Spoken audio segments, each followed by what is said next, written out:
Keep trying to film part 2 of my time in the Philippines, but I keep crying, so I'm sorry for the delay. This white TikToker did not expect the backlash she and her family is getting over a post about a Filipino nanny. Hey beautiful people, how you are doing today? It's your girl Destiny here and welcome back to my channel. How you guys doing? Hope you guys are doing great. So this white TikToker decided to post a video of a nanny going back to the Philippines. In this video, she narrated how a nanny has been with her family for 30 years, how a nanny practically raised her, how a nanny had never been back to her home country, which is the Philippines, for over 30 years. And now it's time for our nanny to go back, and then she's going back with her. And this is the first time the nanny will be seeing our children in 30 years. I need you guys to see this video because there's a whole lot that was going on in that video. But I need you guys to see this video, then we'll come back and talk. My 93-year-old dad is iconic, but I want to introduce you to the real legend of the family, Elena. She lived with my family for about 30 years, and about 6 months ago, she decided it was time for her to move back to the Philippines. She got me ready for my first day of preschool, moved me into my college dorm and everything in between, so taking her back to the Philippines was something I could not have wanted to do more. You're going to the Philippines? Yes, I'm going to the Philippines. I have to take her home. It had been over 30 years since Nanny had last been to the Philippines. She sacrificed raising her son and daughter to get a job in America and send every dollar she could back home to her family. She is the hardest worker, and it's not an exaggeration to say that she's been through hell, yet somehow she's the smiliest, happiest person I have ever met. Before I knew it, it was time to head to LAX, and when I tell you I have never experienced a heartbreak like this before, God, I love this woman so much. The princess, as I like to call her, was of course chauffeured all around LAX. She made so many friends, we got a ton of snacks, and we were ready for the longest flight ever. We had a tearful goodbye to America. She thanked it for everything it had brought to her. I cursed it for not letting her stay forever. We held hands the majority of the flight, and before I knew it, we were in the Philippines. All sorts of things were going through my head at this point. Will Nanny's family take good care of her? Will they resent me? How will she fit in? Will she be homesick for America? I was so anxious, I cannot even tell you. Stay tuned for part 2, my time in the Philippines. So that's the video. Let me know what you think about that video down in the comment section. Please feel free to share your opinion because, hey, that's what we do here. We have conversation. What was the first thing that strikes you when you saw that video? She went ahead to post a couple other videos which she has taken down, but she was called out for this video. A lot of people have a lot to say about her own narrative, and a lot of people think that that video was a tone-deaf video to slavery. Let's go hear what other people have to say about this video, then I'll come back and share my own thought on this. She thanked it for everything it had brought to her. I cursed it for not letting her stay forever. We held hands the majority. So let me get this right. You had a stay-at-home nanny that worked for your family for 3 decades, yet you say America did not allow her to stay longer. So you're telling me within 30 years, no one helped her get a work visa so she could get a green card? If you Google it, the work visa can last up to 6 years, and then afterwards it can take up to 90 days to get a green card. So, but 30 years, you guys never helped her get citizenship, but she lived with you for 30 years? And now she has to, now America's making her go back? This doesn't sound right. This doesn't sound right. Hello, my name is Lex, and there is a topic that I would like to talk to you about today. It is concerning OFWs, or Overseas Filipino Workers. This morning, I saw a series of videos on Twitter from the TikTok user Lexi_J. Lexi had since removed all of her videos, I think because she was getting some rightful backlash and a lot of questions that she didn't really want to confront or answer, but I would still like to speak about it today. To put it plainly, Lexi's family had been benefiting from the work and labor of an OFW for the past 30 years, so about 3 decades. And the video series in question was actually covering how Lexi herself was accompanying Elena, the OFW, back to the Philippines to, for lack of a better phrase, return her to her family and her home country. Now, this is a very specific situation. There's a lot I don't know about that situation, but what I can talk about is the fact that domestic servants are not protected in America. And just aside from the story that Lexi has been sharing about Elena and her own life in America, there's just a lot of stuff that comes up that I would like to discuss and talk about and maybe introduce people to if they hadn't heard about it before. Because we all know the typical story of an immigrant moving to America and becoming a maid or a servant or a caregiver to the elderly because there just are no other options. I also think this is pervasive enough across culture that I can be able to talk about this as well. Sometimes an OFW is overqualified or normally qualified, or they just have a degree that is not honored in America. For reasons that perhaps they're not bilingual, they can't speak English well enough or to the standards of other Americans, or very simply, their degree just isn't honored or respected even if it's from a reputable university back home. That's just how it is sometimes. But whenever this topic comes up, what I do like to focus on is the real issue here, and I would like to share with you today a piece that was published in The Atlantic back in 2017, so around 6 years ago. So here's the piece. It, again, was published in The Atlantic in 2017, and it's called My Family's Slave by Alex Tizon. I will read the blurb to you briefly. She lived with us for 56 years. She raised me and my siblings without pay. I was 11, a typical American, before I realized who she was. This is relevant and topical, but I am not alleging that this is what Lexi's family did to their maid. I would not say that. However, I think it is extremely important to read and extremely heartbreaking to even hear about, and I think more people really, really need to take a look at this and just think about it a little bit and let it sit with them for a little bit. There are a lot of us and a lot of immigrants who did get lucky, a lot of immigrant children who have benefited from these people's extremely hard work, and we should confront that. I keep trying to film part 2 of my time in the Philippines, but I keep crying, so I'm sorry for the delay. Bro, I cannot wait till this girl comes out with a response video to all the stitches and the duets, talking about, guys, it's not even like that. You guys are taking this way out of proportion. You know, she was well taken care of. No one's listening to all that. No one cares. We're not listening to that. This woman quite literally sacrificed 30 years of her life, left her children back home. You know how hard that is for a mother? Very hard. And you guys couldn't even, like, let her get a vacation? Go back home, see her family, see her kids? Because what the f*** mean she's going back home for the first time after 30 years? Are you serious? Mind you, they didn't even help this poor woman settle down. Like, this is insane. I'm going to show you all the power. I think it is insane that the person who I'm stitching ruined the life of her nanny that worked for her family for 30 years and is continuing to post on social media like nothing happened. So to recap, she was calling herself doing something special for the nanny by taking her back to the Philippines to see her family, and in essence, her family had never applied for any work visas or anything for this woman. And at some point during the travels, it was found that she would not be able to return to the U.S. because she had quote-unquote unstayed her welcome. Overstay. Imagine ruining someone's life and then getting on the internet and talking about shapewear. People are terrible. I keep trying to film part 2 of my time in the Philippines, but I keep crying, so I'm sorry for the delay. I'm sorry, but I can't be the only one that feels like this sort of exploitative vibe from this girl's account when it comes to her nanny. There's just this weird vibe of the rich white girl thinking she's besties with the help, even though the help was probably exploited.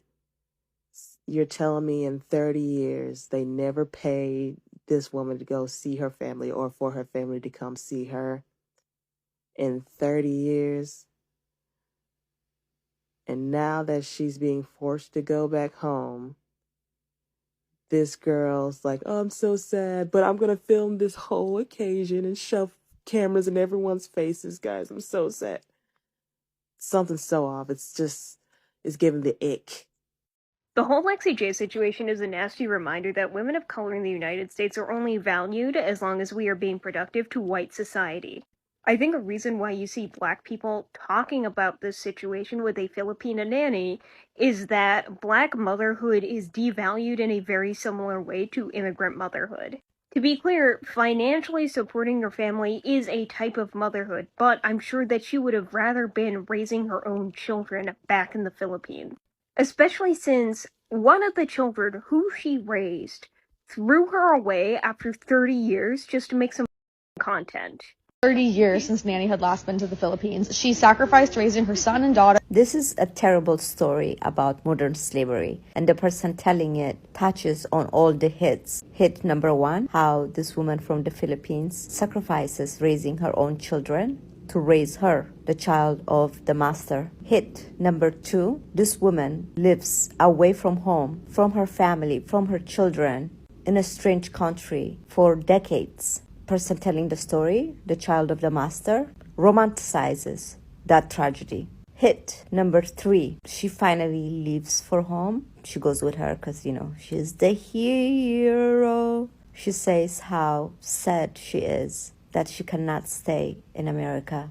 The person who raised her, the person who did not raise her children to raise her, she said she is finally going to be with her family. You know why? Because the protagonist is the master, always. And the way the story is presented as if there isn't something so awful, so shameful, it should be maintained under the rug, at least from the mouth of the person who should feel that shame. No, she tells it with pride because, again, there's no justice to any of this. By the way, the majority of these families keep the passport away, hidden from people that they hire as maids. They actually kept I was hired as college professor and they kept my passport. But my case, I'm very privileged. My case was more of a case, oh, look, Black, oh, look, Ethiopian, born in Ethiopia, and they want to with me. But yeah, a lot of these families keep the passports away so that they won't leave their house. This is the story of many Black women, many Filipino women, Indonesian women. She sacrificed raising her son and daughter to get a job in America and send every dollar she could back home. This whole situation is heartbreaking and tragic, yet far too common throughout history. Constantine's story from The Help was the first thing that popped in my head as I watched the video that white girl was making, and how tone deaf. Throughout history, women of color have had to basically put their own families aside to raise a white family in hopes of giving their kids a better future financially. Dating back to when Black people were enslaved. I had white friends growing up that had a nanny, and a lot of these nannies were people of color and spoke other languages too. The most twisted and crazy thing about it is as we got older, these kids who were raised by these amazing women ended up going down an alt-right Trump pipeline. And it's so psychological. It doesn't make sense. I just can't even imagine what it must feel like for the nanny to raise a whole other set of kids that aren't your own, knowing your own kids are in a completely different space far away. And for the white family to be so aware of her situation and complicit, not even helping her get her kids or being with them, it all seems so backwards. And I just hope this happens less and less. And in her video, you can see the ignorance. It's loud and clear as she's being so boastful about taking a woman away from her kids. Yeah, it's really frustrating, and history needs to stop repeating itself. Of the family, Elena, she lived with my family for about 30 years, and about 6 months ago. So if you haven't seen that full video, go back and watch it and then come back. It's a repost of the original poster, Lexi J's video. Now, I want to give Miss Lexi J some grace because I think she's in her 20s and that woman has been in her family for 30 years. So I feel like she's not going to be able to answer a lot of the questions that I have for this particular situation. But I also feel like, did you not just hear what she was with you for 30 years and she was never able to go back to see her family? Why? Why? To provide context, when my grandmother first came to this country from Panama, the family that she was working with, not only did they help her get her paperwork to be a citizen in this country, but they also made sure that she made enough money so if she wanted to come back home twice a year to see her family, she could. 30 years. I don't know if I misheard it or not. She was never able to become a citizen in that time? In the 30 years that she worked for your family? This video is not giving the heartwarming, loving tale of this woman going back to seeing her family for the first time in 30 years that you think it was. I have so many questions. I have so many questions. My 93-year-old dad is iconic, but I want to introduce you to the real legend of the family. The original creator who made that video, I'm sure she took it down because they were eating her up in the comments. In fact, I'm positive she got ate up. My thing is, she's loyal to y'all and worked for y'all 30 years. Y'all couldn't work out some deal where y'all fly her out there every now and then? She worked for y'all 30 years. Indentured servant? For sure. For sure. It's borderline. I don't want to say it because, yeah, like she was working for her freedom or something. That's what POC be talking about. It be right in front of y'all faces and y'all just oblivious. She worked for y'all 30 years. Y'all could have worked out some deal where y'all flying her out every now and then. 30 years? And we know it's not all YT people, but some of y'all are just oblivious. It's right in front of your face. I could never know what that feels like. I can only try to be empathetic. That's what we be talking about when we say, y'all don't suffer from systemic disadvantages. Let me know your thought down in the comment section, because that's what we do here. We have conversations. So feel free, share your opinion down in the comment section, but please do it respectfully. You have to be disrespectful for you to air your opinion. So let's be respectful down in the comment section. After she was called out in the comment section, so she tried to come back on TikTok to explain and give, like, will I call this an apology? This is the apology, and this is what she has to say, and this is her explanation to why her family have this woman in their house for 30 years without documentation. I grew up with a childhood nanny named Elena. Yesterday, I sat down and filmed a lengthy video going into the details of her immigration process as well as her employment. Before posting that video, I called Elena and shared it with her. She asked that I do not share those details of her life. Her word to me is the most important thing, and I will honor that. She reminded me that she and I know the truth of our relationship, that is what matters most, and that hateful people are not interested in understanding. I want to make it clear that I agree with how broken the immigration process is. Separately, I'd like to make it clear that Elena received a competitive wage for her work. Prior to her work with my family, she worked with many other families within the US. I cannot speak to her sacrifices and decisions, but I will say that every year she continued to choose to work with my family. It was one of our biggest blessings. Elena is the most incredible human with the most incredible soul, and I could not be more proud to consider her one of the 3 pillars that raised me. All of my grandparents passed before I was born, so I cannot speak to that traditional relationship, but in my heart, she is that and then some. My relationship with Elena was normalized to me. She has been in my life since I was 3 weeks old. It is very, very painful to unpack why someone would end up as an undocumented citizen in America, but reducing her life and her story to nothing but pain and sadness is untrue and disrespectful. She has a full life with hobbies and travel and friends. I understand that my tone was inappropriate considering the gravity of her story. I understand that when I share my life on social media, I am subjecting myself to criticism. I am always aiming to grow and become a better version of myself. I am deeply sorry for the ripple effect of hurt that my videos have caused. The spreading of false narratives on the internet can be extremely hurtful and dangerous to all involved. My relationship with her is ultimately something that I could not hold closer to my heart, and I apologize if me trying to share that came across insensitive, ingenuine, or negative and hurtful in any way, shape, or form. So guys, like I said before, go ahead and drop your thought down in the comment section. Love to know what you think here, because hey, that's what we do here. We have conversation.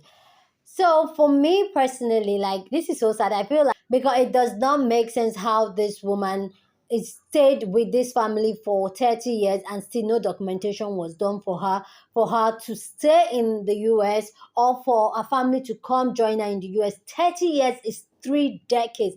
That is a long time.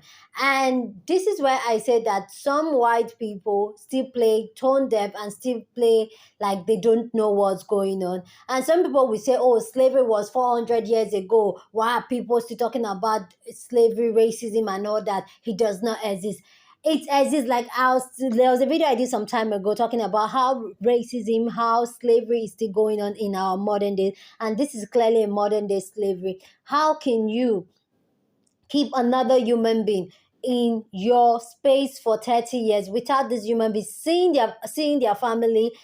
Like, will you do the things that people do? This is how I feel like people should treat themselves. But when you're doing something to somebody, ask yourself, will you take it? Like, if it's done to you, will you accept it? Because this is so sad and heartbroken. And our explanation still does not make sense, because she's grown enough now for her to be able to ask these questions. And like, so okay, why is my nanny leaving the US without her not getting a right documentation that she can come back to see me? Why has my nanny never seen her children for so long? Why?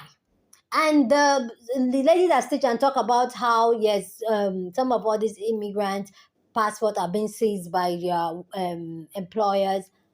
I totally get it, because this same thing happened in Europe, happened everywhere. And yet you still see some white people talking about how America is not built on the back of slaves, especially black slaves. Anyway, guys, please go ahead and share your thought down in the comment section. Love to know your thought on this. Please be respectful down in the comment section. Share this video with somebody that you want to be part of the conversation. Please give this video a thumbs up. Please like this video, because this helps YouTube to push out my content, and that will be you also supporting your girl. Subscribe if you haven't subscribed. I will see you guys in my next video. Deuces.